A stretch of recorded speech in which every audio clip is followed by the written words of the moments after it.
ప్రపంచంలో అత్యంత ప్రసిద్ధ కూర్మావతార ఆలయం, శైవ సాంప్రదాయం నుండి వైష్ణవ సాంప్రదాయానికి మారిన చారిత్రక ఆలయం. పితృకర్మలకు విశేష ప్రాధాన్యం, ప్రాచీన కళింగ శిల్పకళకు అద్భుత ఉదాహరణ. ప్రపంచంలో ఒక్కటేనా ఈ ఆలయం? భారతదేశంలో వేలాది దేవాలయాలు ఉన్నాయి. ప్రతి ఆలయానికి ఒక పురాణం ఉంది, ఒక చరిత్ర ఉంది, ఒక మహిమ ఉంది. కానీ ఒక ఆలయం మాత్రం ఇప్పటికీ చరిత్రకారులను, పురావస్తు శాస్త్రవేత్తలను, భక్తులను ఒకే ప్రశ్నతో ఆలోచింపచేస్తుంది. భగవంతుడు తాబేలు రూపంలో కొలువై ఉన్న ఆలయం నిజంగా ప్రపంచంలో ఇదొక్కటేనా? ఆంధ్రప్రదేశ్లోని శ్రీకాకుళం జిల్లాలో నిశ్శబ్దంగా నిలిచిన ఈ ఆలయం పేరు శ్రీకూర్మం. దూరం నుండి చూస్తే ఇది సాధారణ ఆలయంలా కనిపిస్తుంది. కానీ అడుగడుగునా పరిశీలిస్తే ఒక ఆశ్చర్యం బయటపడుతుంది. ఆలయ నిర్మాణం, దాని దిశ, విగ్రహ స్వరూపం, ప్రాంగణంలోని శిల్పాలు ఇవన్నీ కలిసి ఒక గొప్ప రహస్యాన్ని దాచుకున్నట్లుగా అనిపిస్తాయి. స్థానిక విశ్వాసం ప్రకారం ఇక్కడ కొలువై ఉన్నది సాధారణ విష్ణుమూర్తి కాదు, సముద్ర మదన సమయంలో మందర పర్వతాన్ని మోసిన కూర్మావతార స్వరూపమే. అయితే ఈ ఆలయం ఎందుకు ఇక్కడ నిర్మించబడింది? భారతదేశమంతా వెతికినా ఇలాంటి ఆలయం మరెక్కడా ఎందుకు కనిపించదు? ఇది కేవలం పురాణమా, లేక చరిత్రలో దాగి ఉన్న నిజమా? ఇంకా ఆశ్చర్యకరమైన విషయం, కొంతమంది పరిశోధకులు ఈ ఆలయం మొదట విష్ణు ఆలయం కాదని సూచించే ఆధారాలను ప్రస్తావిస్తారు. అది నిజమైతే ఈ ఆలయంలో అసలు ఏం జరిగింది? శతాబ్దాల క్రితం ఇక్కడ ఏ మార్పు జరిగింది? ఆ ప్రశ్నకు సమాధానం కోసం ఇప్పుడు మనం కాలాన్ని వెనక్కి తిప్పాలి. ఈ ఆలయ నిర్మాణం వెనుక దాగి ఉన్న చరిత్ర వింటే శ్రీకూర్మం గురించి మనం ఇప్పటి వరకు తెలిసింది పూర్తిగా మారిపోవచ్చు. శైవ ఆలయం నుంచి వైష్ణవ క్షేత్రమా? శ్రీకూర్మం ఆలయ చరిత్ర అనేక పొరలతో కూడి ఉంది. చరిత్రకారుల అభిప్రాయం ప్రకారం ప్రస్తుతం కనిపిస్తున్న ప్రధాన నిర్మాణం కళింగ ప్రాంతాన్ని పాలించిన తూర్పు గంగరాజుల కాలంలో అభివృద్ధి చెందింది.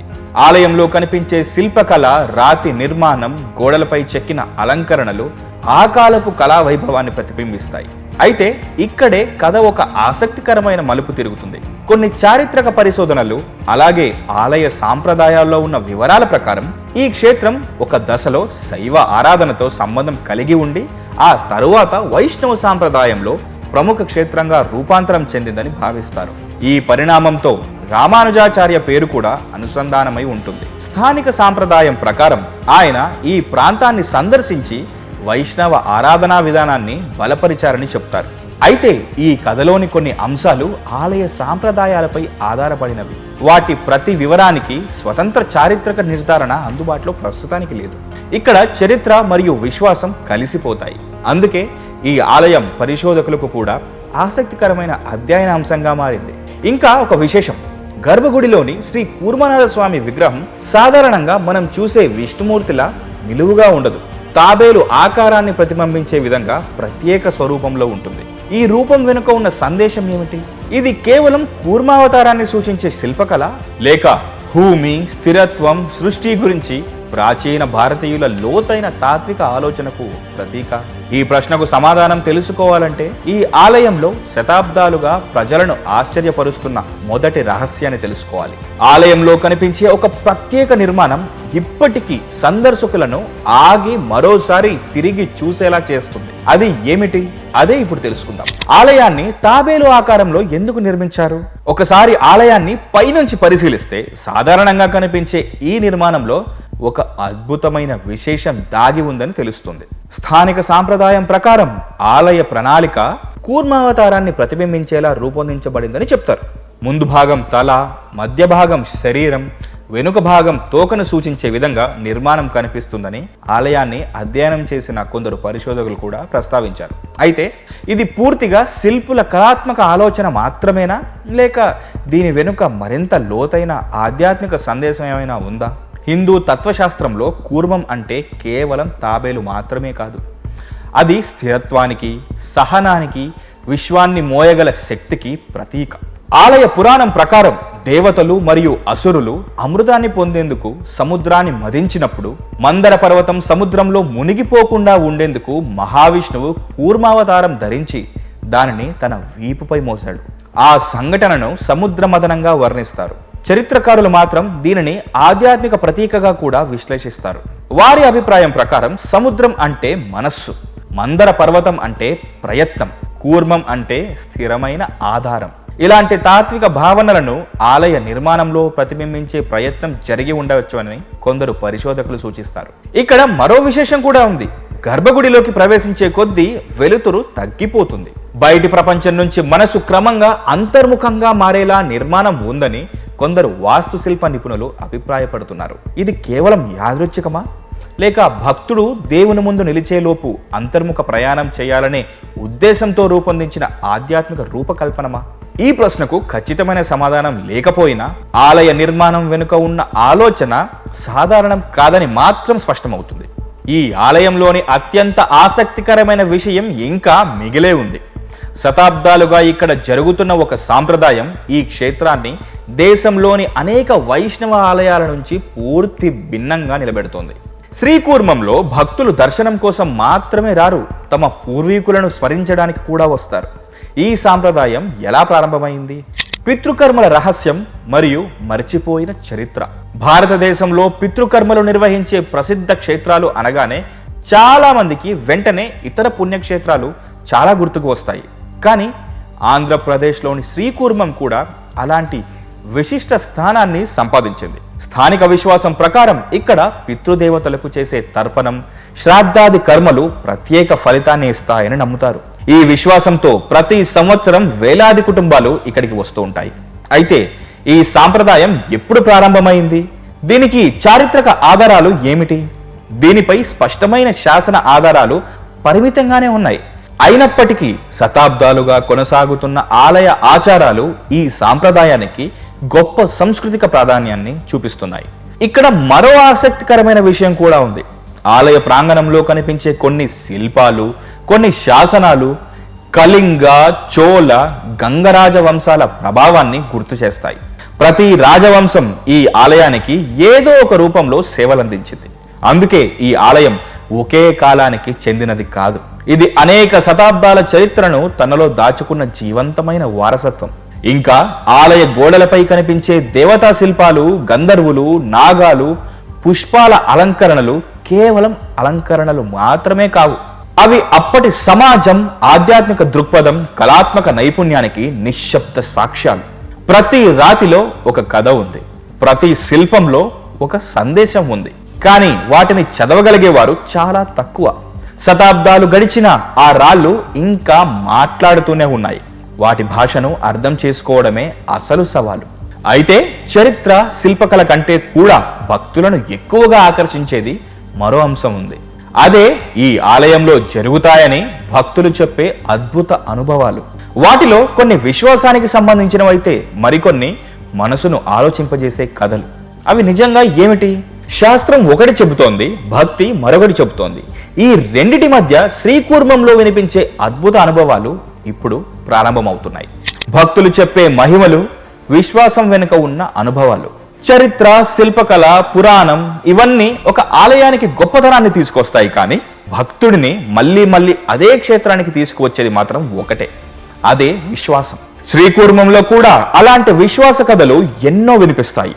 ప్రతి కుటుంబం, ప్రతి యాత్రికుడు తమ జీవితంలో జరిగిన ఒక ప్రత్యేక అనుభవాన్ని ఈ క్షేత్రంతో ముడిపెట్టి చెబుతూ ఉంటారు.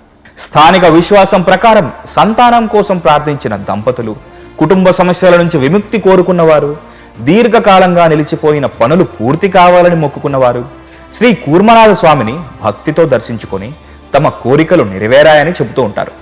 ఈ అనుభవాలు వ్యక్తిగత విశ్వాసాలపై ఆధారపడినవే, కానీ వీటికి చారిత్రకంగా లేదా శాస్త్రీయంగా నిర్ధారించడం ఏమాత్రం సాధ్యం కాదు. అయితే ఒక విషయం మాత్రం అందరూ ఒప్పుకుంటారు, ఈ ఆలయంలో అడుగు పెట్టగానే ఒక విచిత్రమైన ప్రశాంతత మనసును ఆవరించేస్తుంది అని. ప్రాంగణంలో వినిపించే గంటల నాదం, గాలిలో కలిసిపోయే ధూపపు సువాసన, నెమ్మదిగా వినిపించే వేద మంత్రాలు, వందల ఏళ్ల చరిత్రను చూసిన రాతి మండపాలు ఇవన్నీ కలిసి భక్తుడిని మరో ప్రపంచంలోకి తీసుకెళ్ళినట్టుగా అనిపిస్తుంటుంది. ఇక్కడ భక్తులు చెప్పే మరో విశేషం, కూర్మనాథ స్వామి దర్శనం తర్వాత జీవితంలో ఎదురయ్యే కష్టాలను ఎదుర్కొనే ధైర్యం పెరుగుతుందనేది. ఇది అద్భుతమా, లేక భక్తి వల్ల కలిగే మానసిక బలమా? ఈ ప్రశ్నకు సమాధానం ప్రతి భక్తి హృదయంలోనే ఉంటుంది. అందుకే కొన్ని విషయాలను కొలవడానికి శాస్త్రం ఉంటుంది, మరికొన్ని విషయాలను అనుభవించడానికి మాత్రమే భక్తి ఉంటుంది. కానీ ఈ ఆలయంలో భక్తులను ఆశ్చర్యపరిచేది మహిమలు మాత్రమే కాదు, ఈ రాతి గోడల్లో దాగి ఉన్న ఇంజనీరింగ్ రహస్యాలు కూడా అంతే గొప్పవి. వేల సంవత్సరాల క్రితం ఆధునిక యంత్రాలు ఏమాత్రం లేకుండానే ఇంత ఖచ్చితమైన నిర్మాణం ఎలా సాధ్యమైంది? ఇప్పుడు మనం ఆ రాతి రహస్యాలను చదవబోతున్నాం. శిల్పకళ, వాస్తు మరియు ప్రాచీన ఇంజనీరింగ్ అద్భుతం. ఒక ఆలయాన్ని కేవలం భక్తితో మాత్రమే చూడకూడదు, ఒకసారి దానిని శిల్పి కళ్ళతో కూడా చూడాలి. అప్పుడు మాత్రమే శ్రీకూర్మం అసలు గొప్పతనం అర్థమవుతుంది. ఆలయంలోని ప్రతి స్తంభం, ప్రతి తోరణం, ప్రతి శిల్పం అసాధారణమైన నైపుణ్యాన్ని తెలియజేస్తాయి. ఒకే రాతిపై చెక్కిన పుష్పాల అలంకరణలు, దేవతల రూపాలు, నాగశిల్పాలు, గంధర్వుల ప్రతిమలు, ఇవి కేవలం అందం కోసం చెక్కినవి మాత్రమే కావు. అవి ఆ కాలపు సంస్కృతి, విశ్వాసాలు, కళాత్మక అభిరుచికి నిశ్శబ్ద సాక్ష్యాలు. ఆలయ నిర్మాణంలో గాలి, వెలుతురు సహజంగా ప్రసరించే విధానం కూడా గమనించదగ్గది. ఉదయం సూర్యకిరణాలు, మధ్యాహ్నం వెలుతురు, సాయంత్రం నీడలు. రోజంతా ఆలయంలో వాతావరణం మారుతూ ఉంటుంది. ఇది కేవలం యాదృచ్ఛికమా, లేక శిల్పులు ముందుగానే లెక్కగట్టి రూపొందించిన ప్రణాళిక? దీనిపై స్పష్టమైన శాస్త్రీయ అధ్యయనాలు పరిమితంగానే ఉన్నప్పటికీ భారతీయ దేవాలయ నిర్మాణంలో సహజ కాంతి, గాలి ప్రసరణకు ప్రత్యేక ప్రాధాన్యం ఇచ్చిన విషయం తెలిసిందే. ఇక్కడ మరో ఆసక్తికరమైన అంశం ఆలయ గర్భగుడి. బయట ప్రపంచం ఎంత సందడిగా ఉన్నా గర్భగుడిలోకి అడుగు పెడితే ఒక ప్రత్యేక నిశ్శబ్దం అనుభూతి అవుతుంది. వాస్తు నిపుణుల అభిప్రాయం ప్రకారం ఇలాంటి నిర్మాణాలు భక్తుడి దృష్టిని పూర్తిగా దైవంపై కేంద్రీకరించేలా రూపొందించబడ్డాయి అని. ఇది కేవలం నిర్మాణ శైలి మాత్రమే కాదు, ఇది ఒక ఆధ్యాత్మిక అనుభవాన్ని సృష్టించే రూపకల్పన. శతాబ్దాల వర్షాలు, తుఫానులు, రాజ్యాల మార్పులు, కాలచక్రం ఎన్ని మార్పులు వచ్చినా ఈ ఆలయం ఇప్పటికీ దృఢంగా నిలబడి ఉంది. అదే ప్రాచీన భారతీయ ఇంజనీరింగ్ ప్రతిభకు గొప్ప ఉదాహరణ.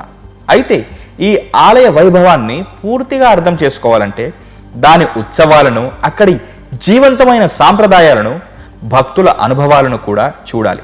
ఎందుకంటే ఒక ఆలయం నిజంగా జీవించి ఉందని చెప్పేది దాని రాళ్ళు కాదు, దాని సాంప్రదాయాలు.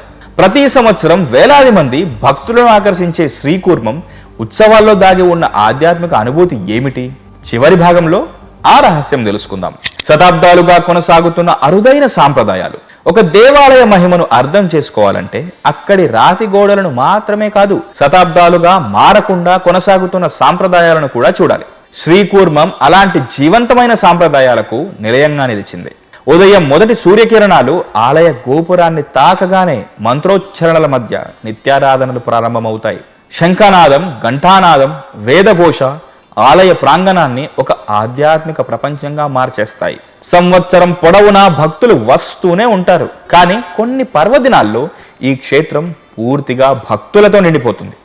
స్థానిక సాంప్రదాయం ప్రకారం కూర్మ జయంతి, వైకుంఠ ఏకాదశి, ఇతర ముఖ్య వైష్ణవ ఉత్సవాల సందర్భంగా ప్రత్యేక పూజలు నిర్వహిస్తారు. ఈ రోజుల్లో స్వామివారిని దర్శించుకోవడానికి గంటల తరబడి వేచి ఉండే భక్తులు కూడా కనిపిస్తారు. ఈ క్షేత్రానికి వచ్చే యాత్రికుల్లో చాలా మంది దర్శనం మాత్రమే కాదు, పితృకర్మలు నిర్వహించడానికి కూడా వస్తుంటారు. తరతరాలుగా ఒకే కుటుంబం ఒకే ఆచారాన్ని కొనసాగించడం ఈ ఆలయ ప్రత్యేకతల్లో ఒకటి. ప్రతి యాత్రికుడి కథ వేరు, కానీ ప్రతి కథ చివర్లో వినిపించే మాట మాత్రం ఒకటే: ఇక్కడికి వచ్చాక మనసుకు ప్రశాంతత లభించింది అని. అది భక్తి వల్ల కలిగే అనుభూత, లేక శతాబ్దాలుగా కొనసాగుతున్న ఆధ్యాత్మిక వాతావరణ ప్రభావమా? దానికి సమాధానం ప్రతి ఒక్కరి అనుభవంలోనే ఉంటుంది. అయితే ఈ ఆలయం గురించి ఇంకా ఒక ప్రశ్న మాత్రం ఇప్పటికీ పూర్తిగా సమాధానం పొందలేదు. అదే, ఎందుకు ప్రపంచవ్యాప్తంగా విష్ణువు అనేక రూపాల్లో ఆరాధించబడుతున్న కూర్మావతారానికి ఇంతటి ప్రాముఖ్యంతో అంకితమైన ప్రధాన ఆలయం ఒక్కటే ఎందుకు ఉంది అని. ఈ ప్రశ్నకు పురాణం ఒక సమాధానం చెప్తుంది, చరిత్ర మరో కోణాన్ని చూపిస్తుంది. చివరిగా రెండిటిని కలిపి చూసినప్పుడు కనిపించే నిజం ఏమిటి? చివరి రహస్యం శ్రీకూర్మం మనకు నేర్పే సందేశం. ప్రపంచంలో ఎన్నో ఆలయాలు ఉన్నాయి. కొన్ని వాటి ఎత్తైన గోపురాల వల్ల ప్రసిద్ధి చెందాయి, మరికొన్ని వాటి అద్భుత శిల్పకళ వల్ల చరిత్రలో నిలిచిపోయాయి. ఇంకొన్ని వాటి మహిమల వల్ల భక్తుల హృదయాల్లో చిరస్థాయిగా నిలిచాయి. కానీ శ్రీకూర్మం వీటన్నింటికంటే భిన్నమైనది. ఎందుకంటే ఈ ఆలయం ఒక రూపాన్ని మాత్రమే చూపించదు, ఒక సందేశాన్ని కూడా చెప్తుంది. ఆలయ పురాణం ప్రకారం సముద్ర మథనం సమయంలో భగవంతుడు కూర్మరూపం ధరించడం ద్వారా ప్రపంచానికి ఒక గొప్ప బోధ చేశాడు. భారం మోయగలిగేది శక్తి మాత్రమే కాదు, స్థిరత్వం కూడా. మన జీవితంలో కూడా కష్టాలు, పరీక్షలు, అనిశ్చితులు సముద్ర అలల్లా వస్తూనే ఉంటాయి. అప్పుడు వాటిని జయించడానికి అవసరమైనది తొందర కాదు, స్థిరమైన మనస్సు. అదే కూర్మావతారం చెప్పే తాత్విక సందేశంగా అనేక పండితులు వివరిస్తారు. చరిత్ర మనకు ఈ ఆలయ నిర్మాణ వైభవాన్ని చూపిస్తుంది. పురాణం దాని ఆధ్యాత్మికతను వివరిస్తుంది. స్థానిక విశ్వాసం దాని మహిమలను చెప్తుంది. ఈ మూడు కలిసినప్పుడే శ్రీకూర్మం అసలు మహిమ అర్థమవుతుంది. ఇప్పటికీ ఈ ఆలయానికి సంబంధించిన ప్రతి ప్రశ్నకు స్పష్టమైన సమాధానం లేదు. కొన్ని విషయాలకు శాసనాలు ఉన్నాయి, కొన్ని విషయాలకు చారిత్రక ఆధారాలు ఉన్నాయి, మరికొన్ని శతాబ్దాలుగా ప్రజల విశ్వాసంతో మాత్రమే జీవిస్తున్నాయి. అదే ఈ ఆలయ గొప్ప రహస్యం.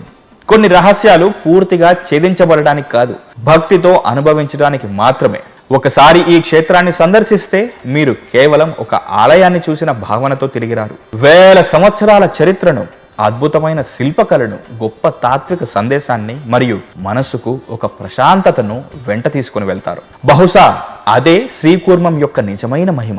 ఇలాంటి మరెన్నో దేవాలయ రహస్యాలు, చరిత్రలో దాగి ఉన్న అద్భుత విశేషాలు తెలుసుకోవాలంటే ఆహా భక్తిను సబ్స్క్రైబ్ చేయండి. ఈ వీడియోను మీ కుటుంబ సభ్యులతో, స్నేహితులతో పంచుకోండి. మీ అభిప్రాయాన్ని కామెంట్ సెక్షన్లో తప్పకుండా తెలియజేయండి. మళ్ళీ మరో అద్భుతమైన దేవాలయ రహస్యంతో తప్పకుండా కలుద్దాం. నమస్కారం. Stay tuned to hit TV. నేను మీ మహేష్.